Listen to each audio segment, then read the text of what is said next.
દોસ્તો તમે પણ કંઈક આવી રીતે પણ તમારું બેકગ્રાઉન્ડ ચેન્જ કરી શકો. એ પણ ઇઝી 2 સ્ટેપમાં તમે તમારું બેકગ્રાઉન્ડ આખું ચેન્જ કરી શકો, એ પણ પ્રોફેશનલ ટાઈપ. તો દોસ્તો સૌથી પહેલાં આપણે કેપકટ ઓપન કરવાનું છે. કેપકટ ઓપન કર્યા પછી આપણે કોઈ પણ જે બેકગ્રાઉન્ડ સિલેક્ટ કરવાનું છે, બેકગ્રાઉન્ડ લઈ લેવાનું છે આપણે એની પાછળ.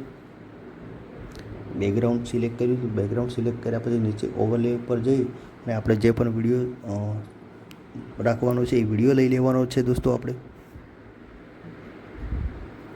મારો થોડો વિડીયો મોટો છે તેમ હું એને સ્પ્લિટ કરી અને નાનો કરી દઈશ,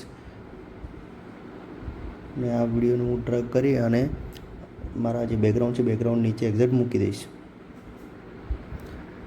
તો હવે નીચે જે ફંક્શન આપેલા છે, ફંક્શનની અંદર હું તમને બતાવીશ કે એક બેકગ્રાઉન્ડ રિમૂવ કરીને આપેલું છે કેપકટની અંદર. એના ઉપર ક્લિક કરશું એટલે ઓટો રિમૂવ દોસ્તો આપવાનું છે. એટલે આપણું જે પણ વિડીયોની અંદર બેકગ્રાઉન્ડ છે એ કટ થઈ જશે અને આપણે જે પાછળ બેકગ્રાઉન્ડ છે એના ઉપર સેટઅપ કરી લેવાનું છે.